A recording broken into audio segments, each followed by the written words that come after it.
Welcome to the SoberQ podcast. Hi, my name is Karolina and I'm an alcoholic. The question is, why do I know I'm an alcoholic? I actually didn't know. I didn't know for a very long time. I was the last one to know. People were telling me that maybe I should go to AA, which I was very offended by. How dare you? I'm a woman and I've got a job. I am not an alcoholic. That was always my go-to. And even when I go to AA, I didn't think that I'm going to quit. I just thought that AA will help me to control my drinking. And I tried for 10 months of constantly relapsing and just my life's getting worse and worse. And once I was able to admit that I am an alcoholic, my life has changed. But obviously, me getting to AA wasn't that easy. It wasn't just, one night I drank too much and I behaved irresponsibly and I decided, maybe I have an issue and I should stop drinking. It was not the case. I was always someone who romanticized my drinking. I'm about to turn 3 years in recovery, and even the first year of my recovery, I still romanticize my drinking. I would concentrate on the good instead of the bad. And the more I drank, the less good was happening. It was happening the bad.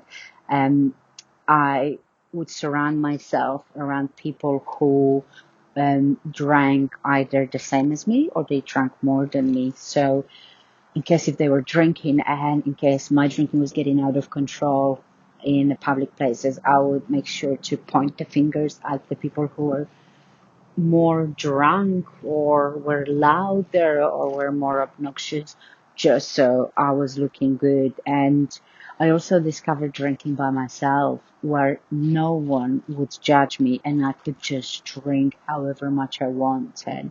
I would say to myself after a long day at work, this was a really hard day. You deserve a glass of wine. And, I would go and I would get a glass of wine. I would go and get a bottle of wine and I would have that bottle. And, I would say to myself, I'm just drinking a glass. But I would have 3 glasses and then I wake up to work and do the same. Or I would wake up and I wouldn't go to work because I woke up drunk. And I actually didn't just have one bottle. I had 2 bottles. I was very unpredictable. When you can't trust yourself, it is a very dark and lonely place when you don't know, when you put a drink into you, what Karolina you will get, or will you get the drunk Karolina, will you get the sad Karolina, will you get the crazy Karolina, will you get the maybe just the one glass tonight, bringing strangers to the house just so she's got company. It is a very, very scary feeling. Friends start coming to see you, you're getting skinnier. I did think that it was a pretty thing, but when your face is turning to spots and you've got that sadness in your eyes, it is definitely not a pretty look. And, I always had a cold sore on my mouth and I thought I was allergic to certain foods. I wasn't. I definitely wasn't, nearly 3 years in recovery and I've had a cold sore in the last 3 years. So that's definitely the difference. And, today I can see that not everybody drank like me and that's okay. And today I'm happy just to have a cup of tea or a glass of water. And I don't wake up with a fear of what have I done the night before, and that's very freeing. Thank you for letting me share.